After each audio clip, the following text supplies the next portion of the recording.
नमस्कार दोस्तों, आप सभी का स्वागत है हमारे यूट्यूब चैनल पर।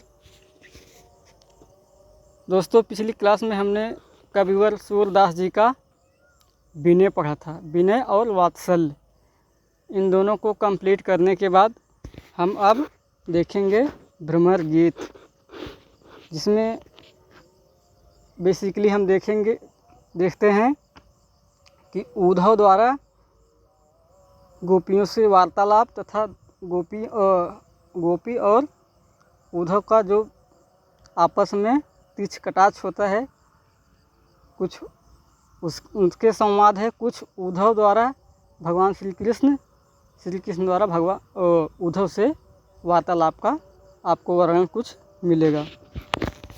भ्रमर गीत यानी भंवरे का गीत।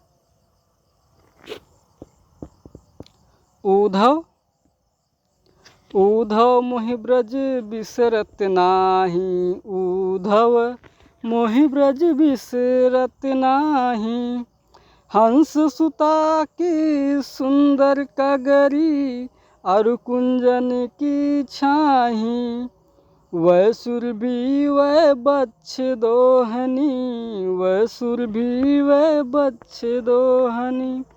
खरिक दुहावन जाही, उद्धव मोहि ब्रज बिसरत नाही। ग्वाल बाल मिली करत कुलाहल, ग्वाल बाल मिली करत कुलाहल। नाचत गही गही बाही, यह मथुरा कंचन की नगरी, यह मथुरा कंचन की नगरी। मन मुक्ता हत जाही, मन मुक्ता हल जाही। उद्धव मोहि ब्रज बिसरत नाही। जबहि सूरत आवत वा सुख की, जबहि सूरत आवत वा सुख की। जिय उमगत तन नाही, अनगन भांति करी बहुलीला, अनगन भांति करी बहुलीला। जसुदानंद निबाही, उद्धव मोहि ब्रज बिसरत नाही।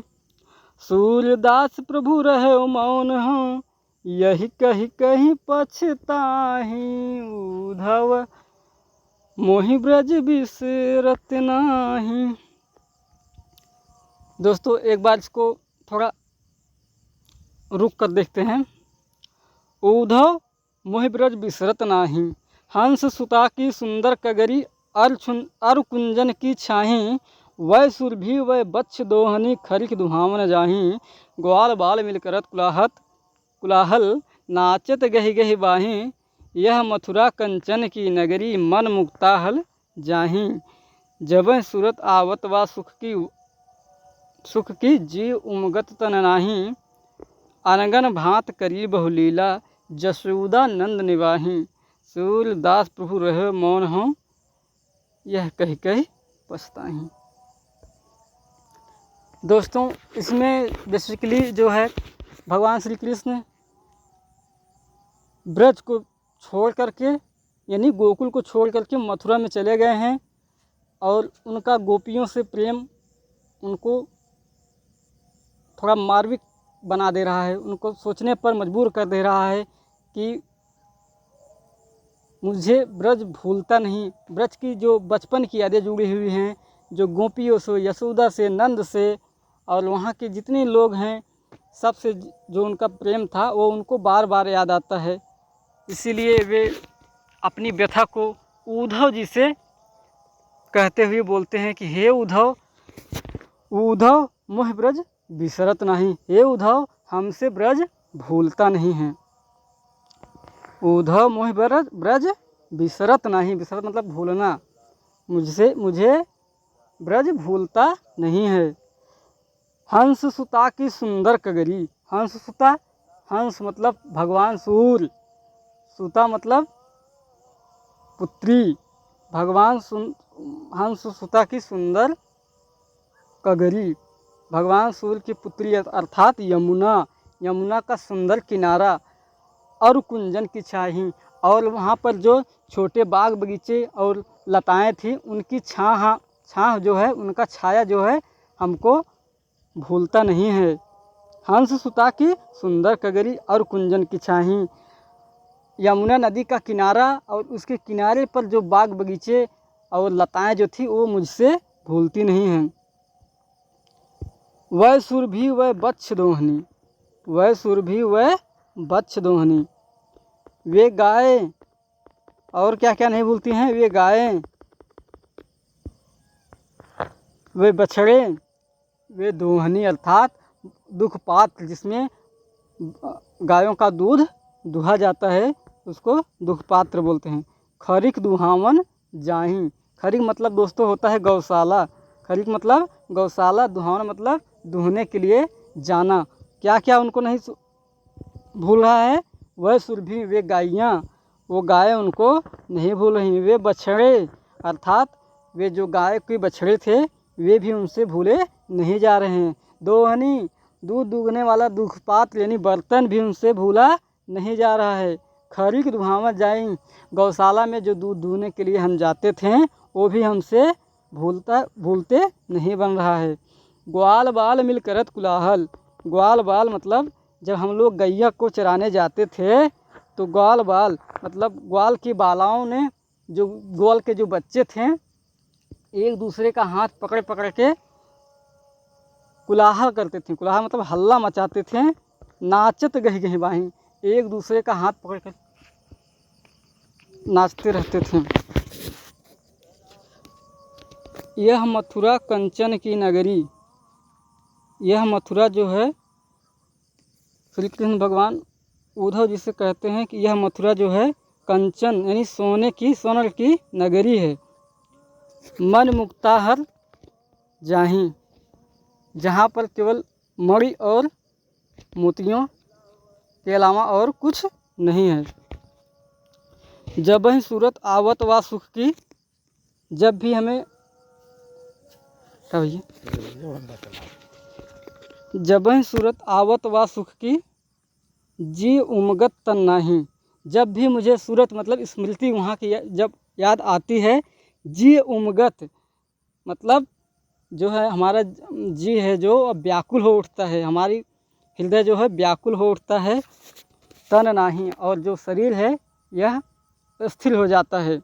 ऐसा लगता है जैसे मेरे प्राण पखेरु उड़ गए हैं, शरीर केवल बचा हुआ है।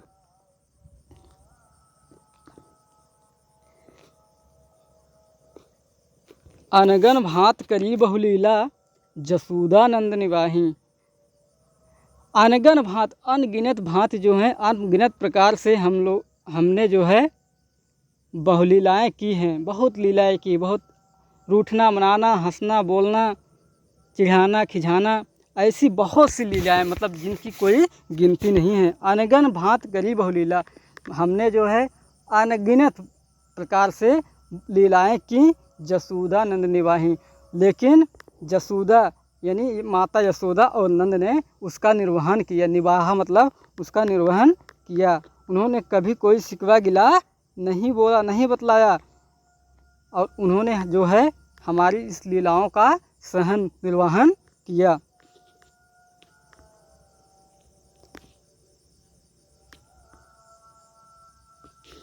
सूरदास प्रभु रहे मौन हैं, सूरदास जी कहते हैं प्रभु यही कह कर उद्धव से मौन हो जाते हैं,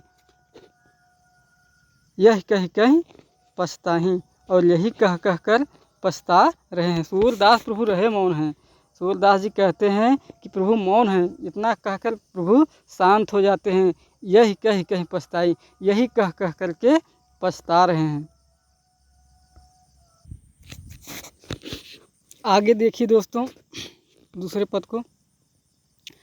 बिन गोपाल बैरिन भई कुंजे, बिन गोपाल बैरिन भई कुंजे, तब वह लता लागति तन शीतल, अब भई विषम ज्वाल की पुंजे, बिलथा बहते यमुना खग बोलत, बिलथा बहते यमुना खग बोलत, बिलथा कमल फुलानी अली गुंजे, बिन गोपाल बैरिन भई कुंजे, बिन गोपाल बैरिन भई कुंजे।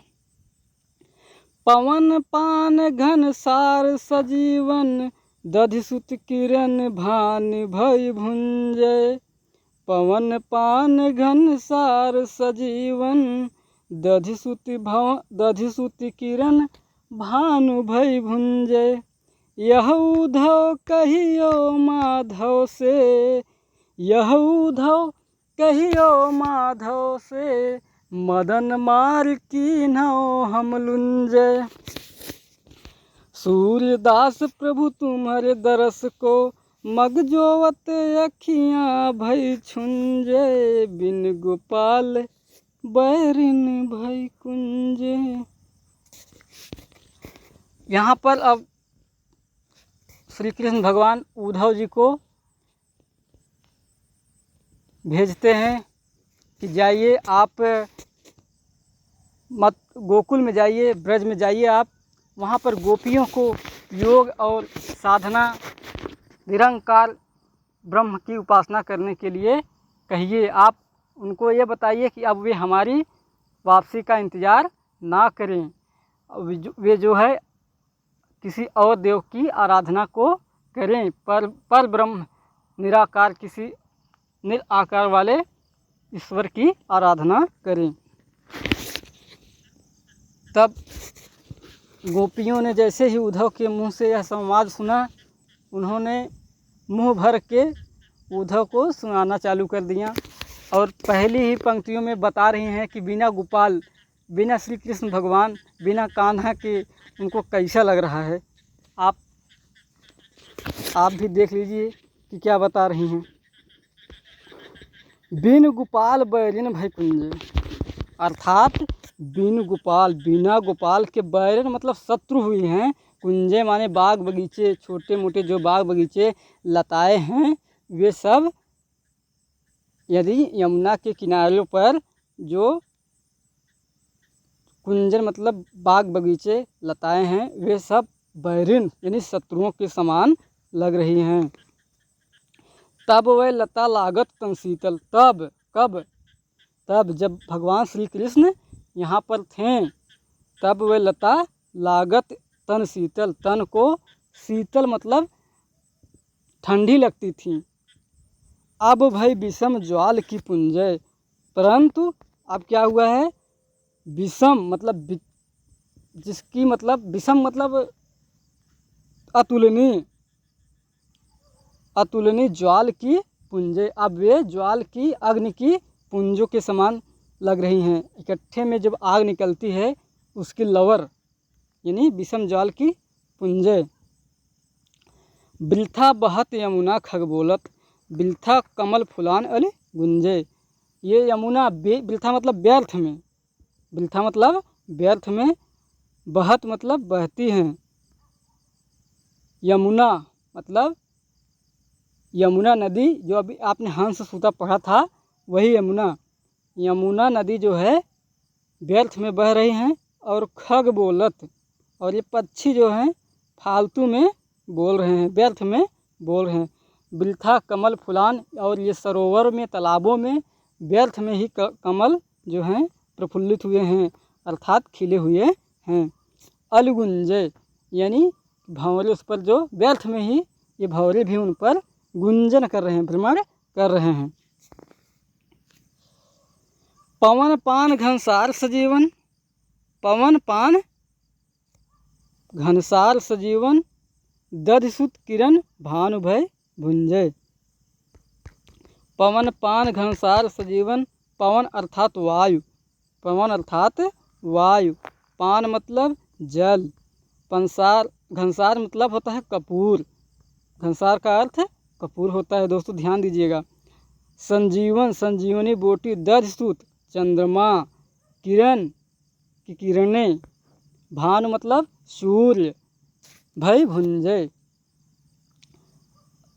जब श्री कृष्ण भगवान जी कब, जब वहाँ पर रहते थे, अर्थात जब ब्रज में वे रहते थे, तब यही हवाएं जो हैं शीतल लगती थी, जल भी शीतल लगता था।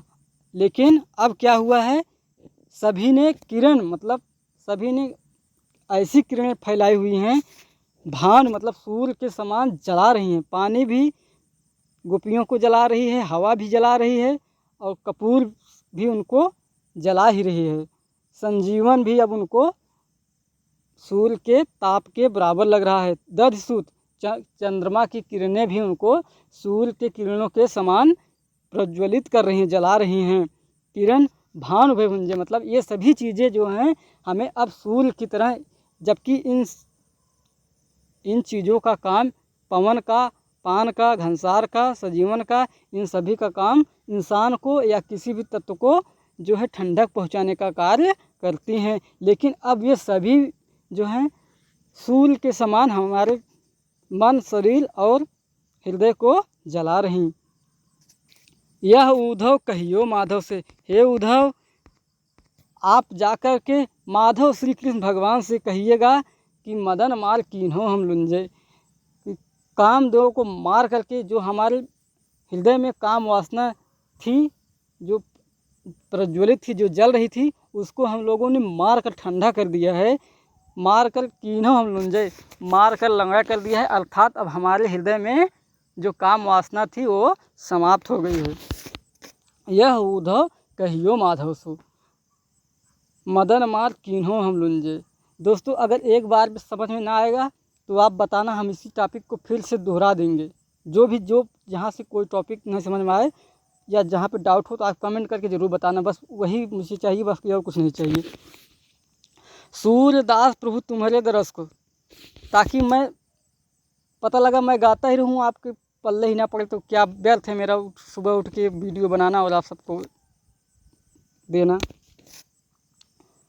यह उद्धव कहियो माधव से मदन मार कीन्हो हम लुंजय, हे उद्धव जाकर तुम माधव अर्थात श्री कृष्ण भगवान से कहना कि मदन मतलब कामदेव को मार मतलब मार करके, कीन्ही मतलब कियो हैं हम लोग, लुंजे मतलब लंगड़ा बना दिए हैं, कामदेव को मार कर लंगड़ा बना दिए हैं हम लोग। सूरदास प्रभु तुम्हारे दरस को मग जोवत अखिया भई छुंजे। सूरदास जी कहते हैं कि हे प्रभु आपके दर्शन को, गोपियाँ कहती हैं, सूरदास जी कहते हैं, मतलब कि गोपियाँ कह रही हैं कि सूरदास प्रभु तुम्हारे दरस को मग जोवत अखिया भय छुंजे। हे उद्धव जाकर कृष्ण भगवान से कह देना कि आपके दर्शन के लिए ये जो हमारी आँखें हैं, मग जोवत मतलब रास्ता को जोहत, मतलब आप लोगों ने देखा होगा ये सब ठेठ भाषा है जो हम लोगों के समाज में चलती है, लोग गांव देहात में जो चलते हैं, बस सेम टू सेम उसका है। बस केवल आप उसको थोड़ा पढ़ना अगर जान गए तो निश्चित रूप से आपको अर्थ आ जाएगा। अर्थ में कुछ नहीं है, व्याख्या करने में कुछ नहीं है, आपको जब आपको शाब्दिक अर्थ आपको पता चलता जाएगा तो आप थोड़ा निडर होकर व्याख्या करेंगे तो आपसे व्याख्या हो जाएगा। सूरदास प्रभु तुम्हारे दरस को गोपियाँ कहती हैं कि हे प्रभु आपके जाकर, हे उद्धव जाकर उनसे कहिए, माधव से कहिएगा कि आपके दर्शन करने के लिए, आपके दर्शन को करने के लिए हमारी ये जो आँखें हैं, मग जोहत रास्ता का जोहत अखियाँ भई छुंजे, अखियाँ जो हैं छुंजे मतलब छीण हो गई हैं, धुंधली हो गई हैं, इतनी कमज़ोर हो गई हैं कि हमारे आँखों से धुंधलापन दिखाई दे रहा है।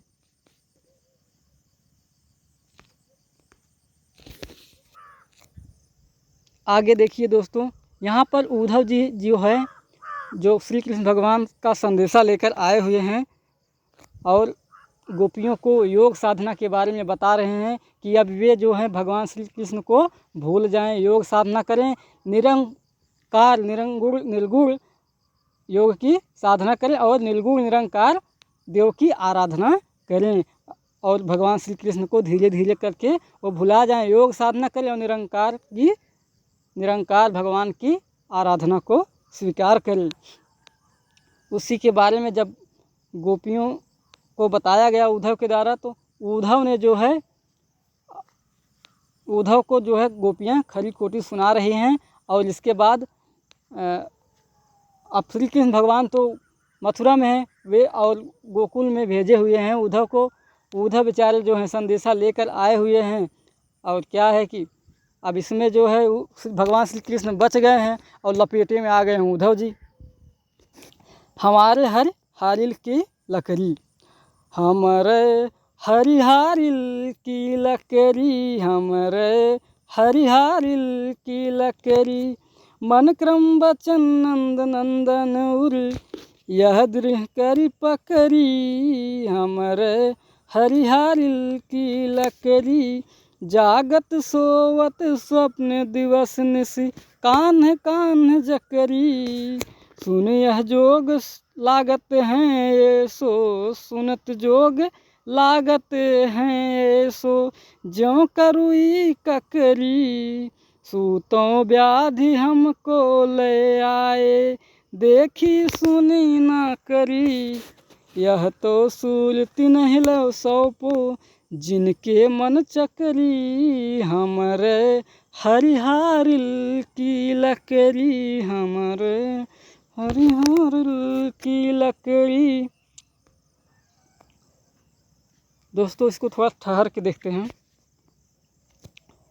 हमरे हरिहारिल की लकड़ी, मन क्रम बचन नंद नंदन उर, यह दृढ़ कर पकड़ी, जागत सोवत स्वप्न दिवस निश, कांध कान्ह चकरी, सुनत जोग लागत हैं ऐसो, ज्यों करुई ककरी, सूतो व्याधि हमको ले आए, देखी सुनी ना करी, यह तो सूल तिन्हि ल सौंपो, जिनके मन चकरी। सूरदास जी कहते हैं कि गोपियाँ कहती हैं कि हमरो हर हारिल की लकड़ी। दोस्तों हारिल नामक एक पक्षी होता है जो अपने पैरों में कभी भी जब उसको धरती पर उतरना होता है, पृथ्वी पर उतरना होता है, तो वो अपने पैरों में जो है एक लकड़ी को फंसा के रखता है। दोनों पैरों के चंगुल के बीच में एक लकड़ी को फंसा के रखता है, बिना उसके वह मतलब पृथ्वी पर नहीं उतरता। हमने देखा नहीं दोस्तों, पर ऐसी मान्यता है।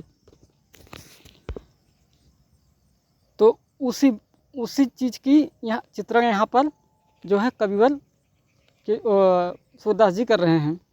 हमरो हर हारिल की लकड़ी। गोपियाँ कहती हैं कि हे उद्धव हमारे हरि, हमारे यानी भगवान श्री कृष्ण हमारे हरि, भगवान श्री कृष्ण हारिल के लकड़ी के समान हैं, उनको छोड़कर हम नहीं रह सकते, उनको हम हमेशा अपने साथ में रखते हैं। कैसे रखते हैं?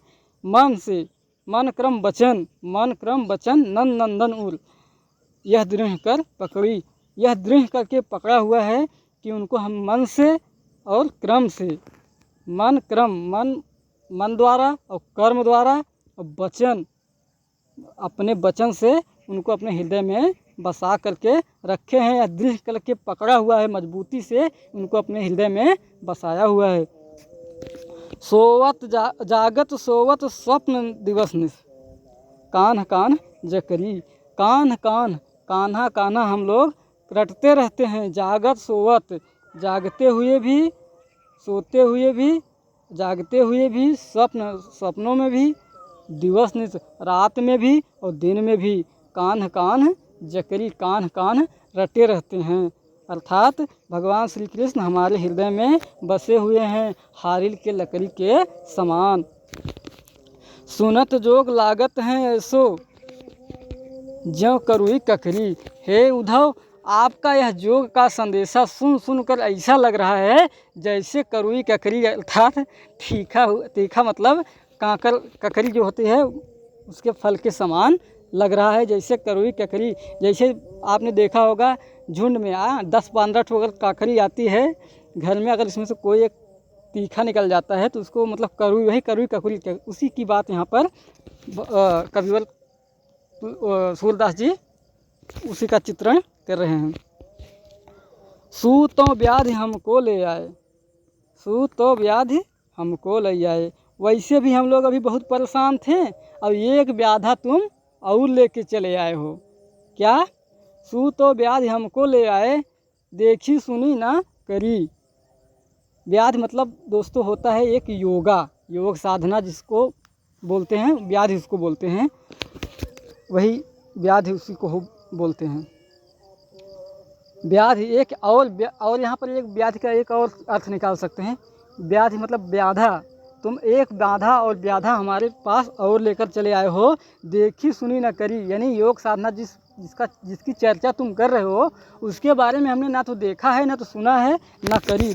देखी सुनी ना करी, इन सब चीज़ों के बारे में हमने ना तो देखा है, ना तो सुना है, ना तो करा है। और ये योग का संदेशा आप जो लेकर आए हो ये हमारे पल्ले नहीं पड़ रहा है। यह तो सूल तिन्हि लो सौंपो, जिनके मन चकरी। हे प्रभु, हे उद्धव, यह तुम उनको मतलब उनको लेकर सौंपो, उनको बताओ जिनके मन चकरी। यह योग साधना की बातें तुम उनको बताओ जिनके मन चकरी, जिनका मन इस संसार में चक्कर काट रहा है, वो अस्थिर नहीं है, अर्थात भटक रहा है। हम लोगों का मन हारिल के लकड़ी के समान जो है भगवान श्री कृष्ण को जकड़ा पकड़ा हुआ है। अर्थात आप ये अपना ये जो चक्कर है जो तुम हमको बहका रहे हो कि आप निरंकार देव की आराधना करो, ये सब उन्हों को सौंपो जिनके मन चकरी हैं, जिनका मन भटक रहा है। सत व्याधि हमको ले आए जिन